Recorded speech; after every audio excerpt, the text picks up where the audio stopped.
The Holocene has ended. What we do now, and in the next few years, will profoundly affect the next few thousand years. The only conditions modern humans have ever known so far are changing, and changing fast. Nothing stays the same on this planet. Everything changes. The Earth is going into one of these jumps, and you don't know what is going to be on the other side of those jumps. The Earth is always jumping.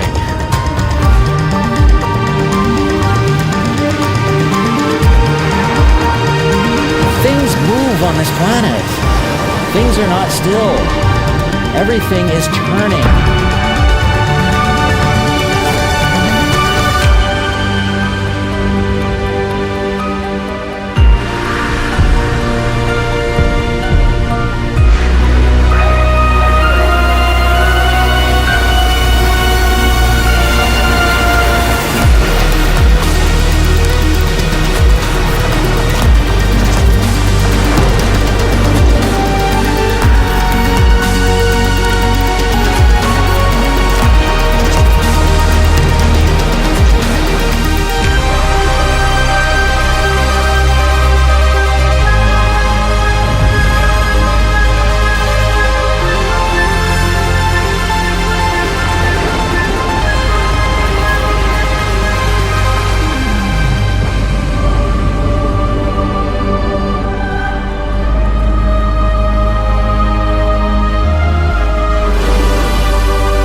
As it begins to run out of fuel, the sun won't simply fade away to nothing.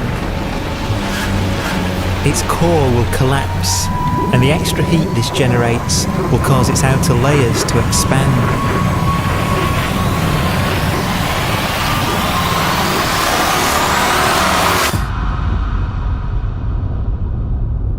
The sun is now dead. Its remains slowly cooling in the freezing temperatures of deep space.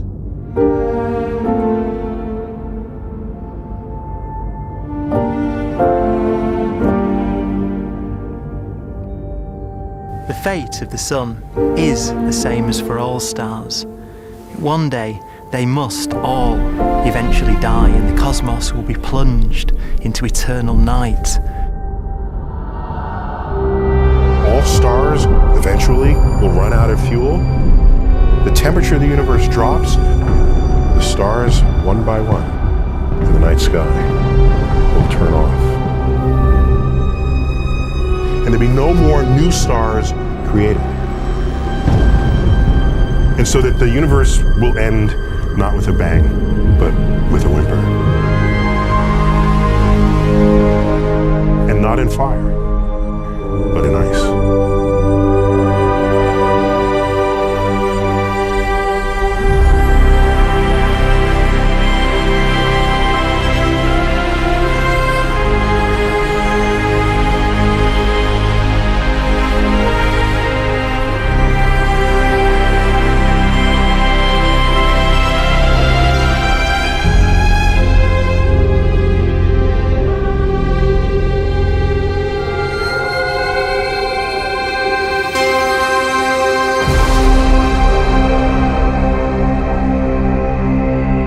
With no fuel left to burn, a white dwarf's faint glow comes from the last residual heat from its extinguished furnace.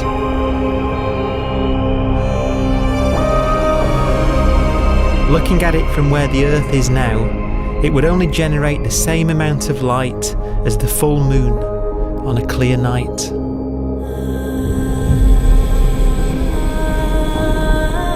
The faint glow of white dwarfs will provide the only illumination in a dark and empty void littered with dead stars and black holes.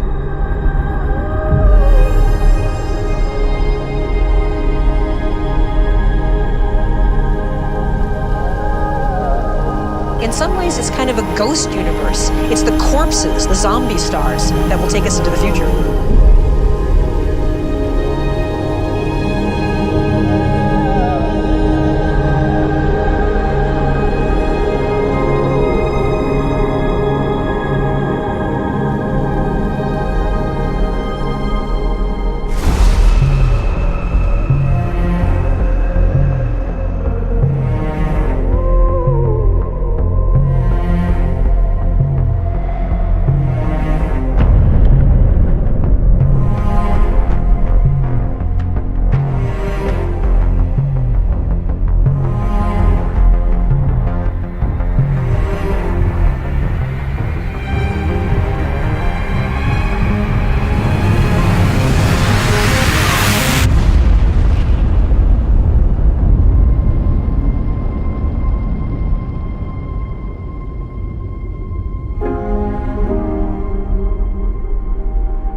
A black dwarf will be the final fate of those last stars.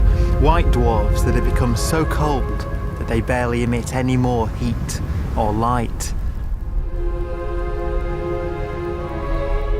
Black dwarfs are dark, dense, decaying balls of degenerate matter, little more than the ashes of stars. Their constituent atoms are so severely crushed that black dwarfs are 1,000,000 times denser than our sun.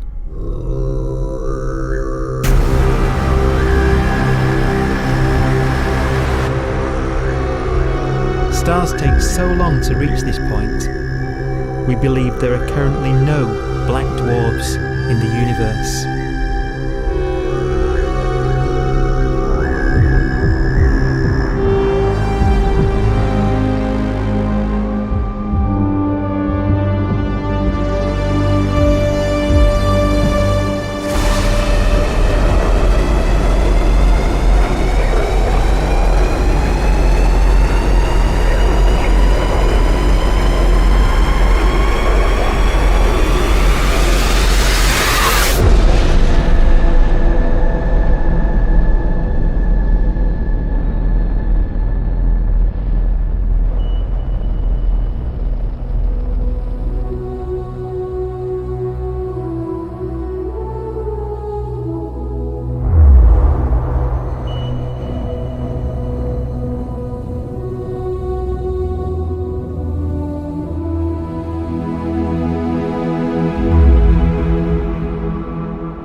We have a pace of life that's based on really the energy available to us now. You could imagine living conscious systems which have a very different pace and therefore can extend out at least a lot farther than you'd imagine otherwise. You could have a living system where if it had a thought every 10 trillion years, that would seem normal.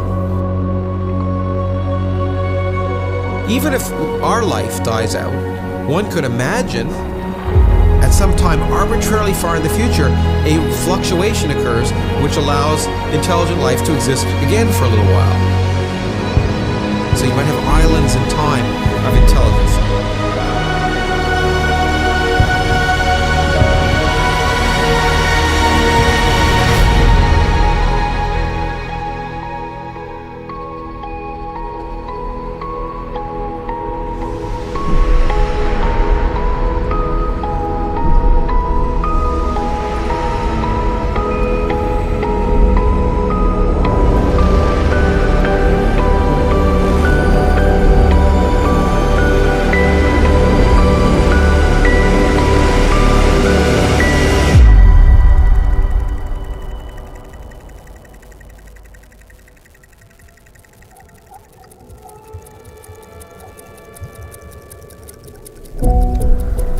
Proton, one of the fundamental building blocks of atomic matter, of what makes us up, can just spontaneously fall apart. Any material that evades the pull of a black hole eventually dies away as its protons disintegrate.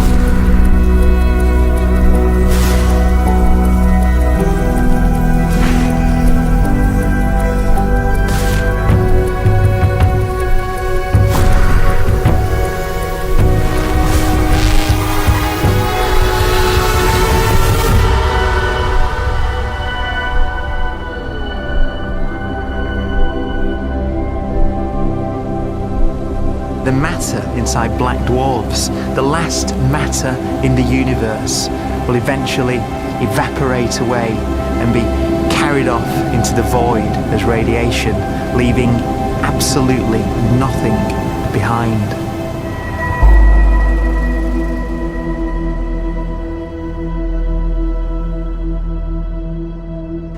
With the black dwarfs gone, there won't be a single atom of matter left. All that will remain of our once rich cosmos will be particles of light and black holes.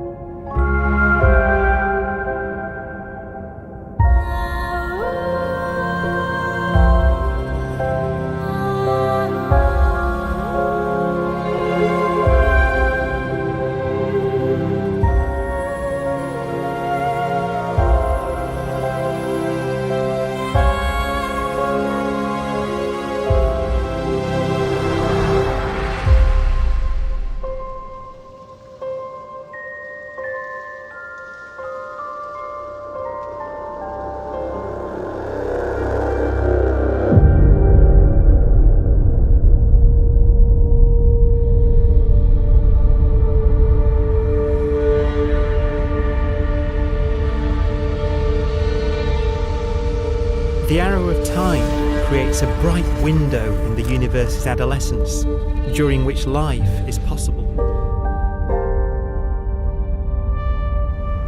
But it's a window that doesn't stay open for long. As a fraction of the lifespan of the universe, as measured from its beginning to the evaporation of the last black hole, life, as we know it, is only possible for 1,000th of a billion billion billionth billion billion billionth billion billion billionth of a percent.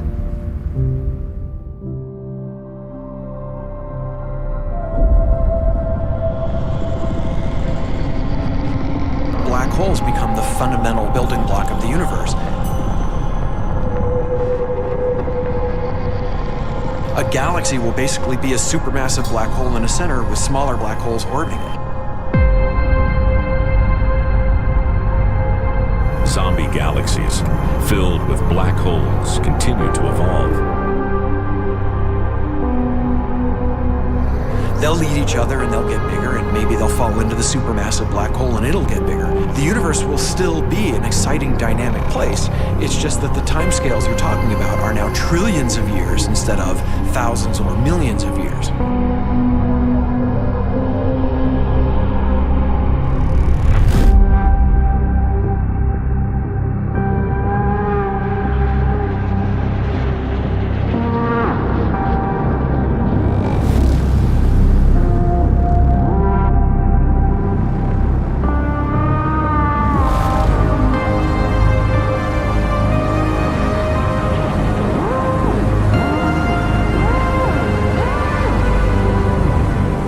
Black holes can bang on space-time like mallets on a drum.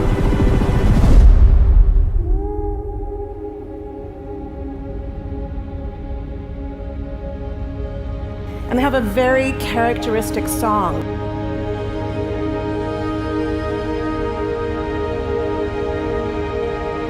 Imagine two black holes that have lived a long life together. At the end of their lives, they're going around each other, crossing thousands of kilometers in a fraction of a second. As they do so, they leave behind in their wake a ringing of space, an actual wave on space-time.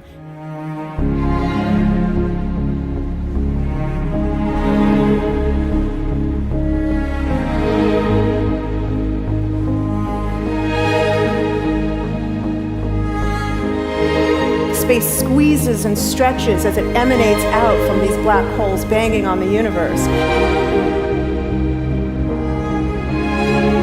Those are the gravitational waves. They are literally the sounds of space ringing.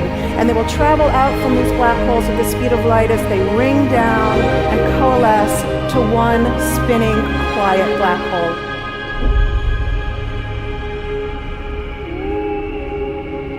If you were standing near enough, your ear would resonate with the squeezing and stretching of space. You would literally hear the sound.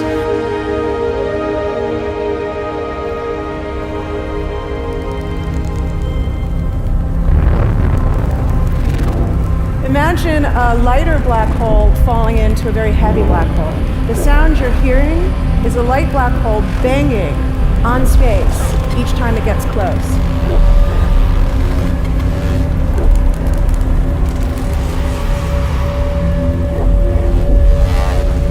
As it falls in, it gets faster and it gets louder.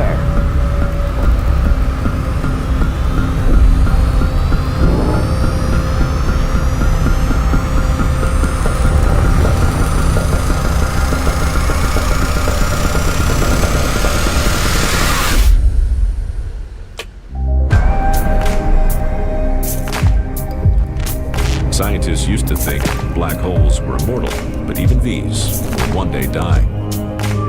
Now we're talking about timescales of unimaginable length, quadrillions of years into the future. On that timescale, even the black holes begin to evaporate.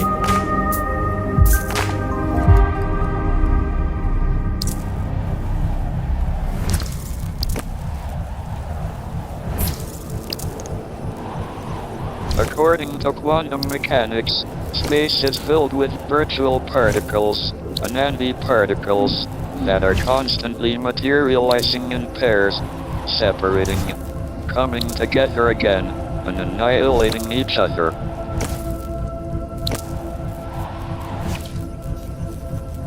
In the presence of a black hole, one member of a pair of virtual particles may fall into the hole, leaving the other member without a partner with which to annihilate. The forsaken particle appears to be radiation emitted by the black hole. And so, black holes are not eternal. They evaporate away at an increasing rate until they vanish in a gigantic explosion.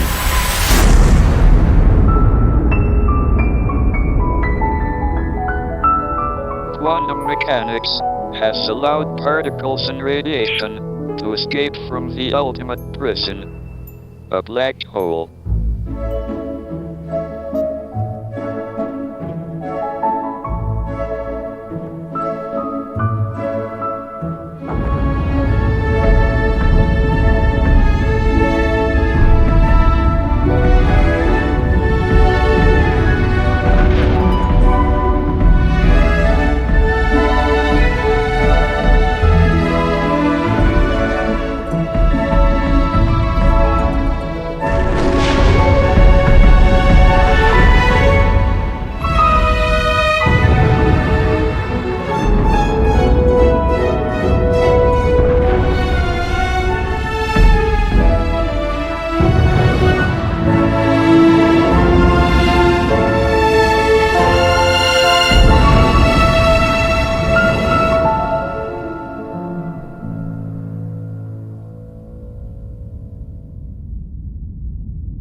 Philosophers and poets have asked the question, will the world end in fire or ice?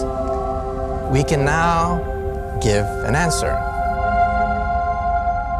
The latest evidence shows that the universe is not slowing down, but it's speeding up out of control. And the universe, we think, will die in ice. Trillions upon trillions of years from now.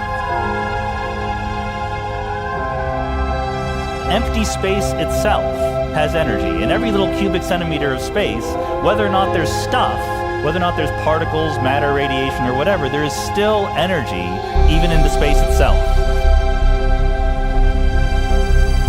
And this energy, according to Einstein, exerts a push on the universe.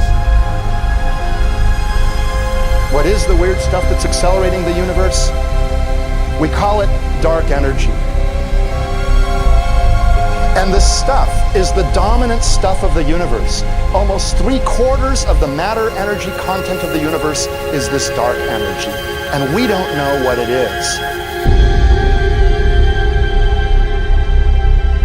Dark energy, unlike matter or radiation, does not dilute away as the universe expands. This has crucial implications for what the universe is going to do in the future. So what will be the future of the universe? Well, if the dark energy remains dominant and repulsive, the universe will expand forever.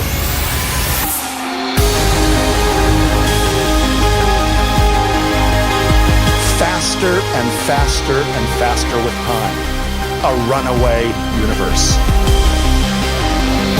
70% of the energy of the universe resides in empty space, and we don't understand why.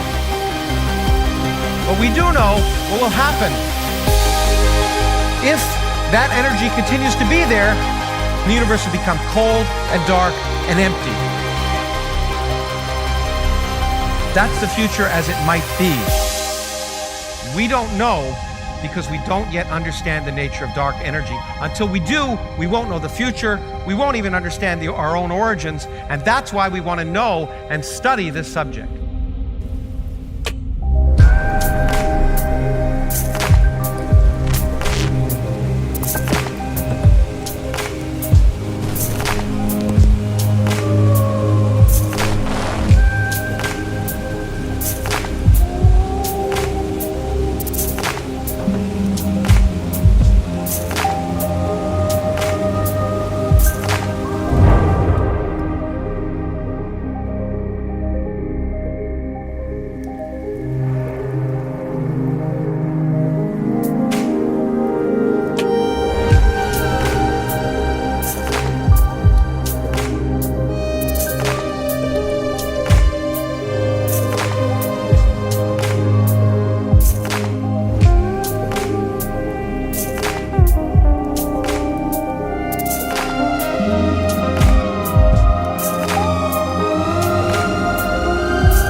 Forecast does seem to be for an ever colder, ever emptier universe.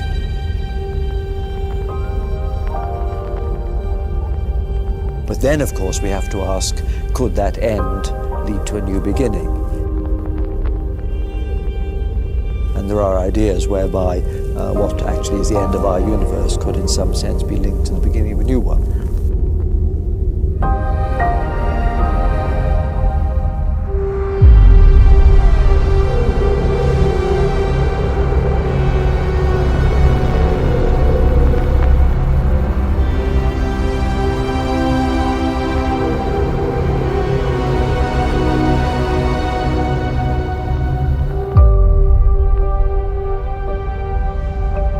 We've worked out the mathematics, the equations. They seem to say that if you have an atom smasher that can concentrate tremendous amounts of energy at a single point, you can perhaps open up a gateway, a baby universe.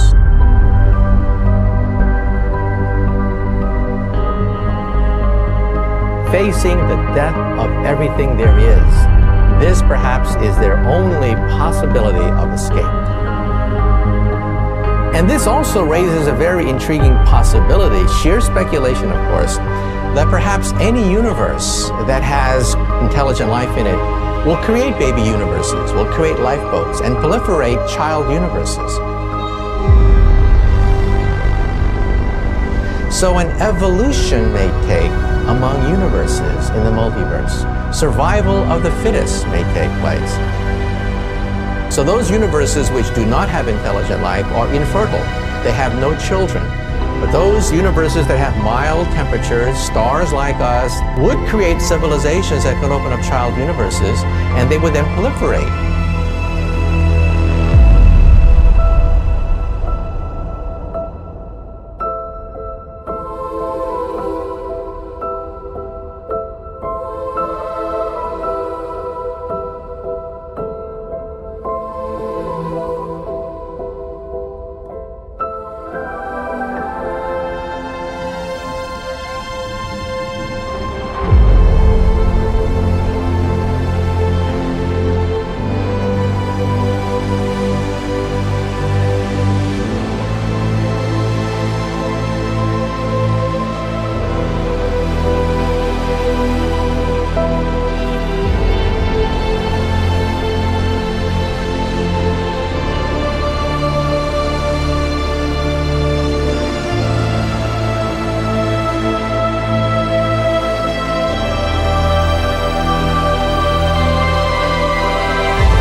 After an unimaginable length of time, even the black holes will have evaporated, and the universe will be nothing but a sea of photons gradually tending towards the same temperature as the expansion of the universe cools them towards absolute zero.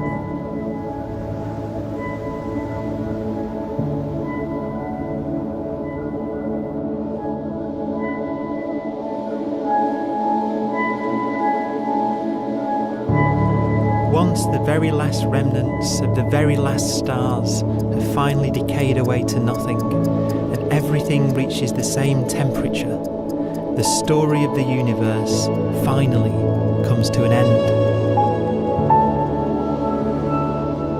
For the first time in its life, the universe will be permanent and unchanging. Entropy finally stops increasing because the cosmos cannot get any more disordered. Nothing happens, and it keeps not happening forever.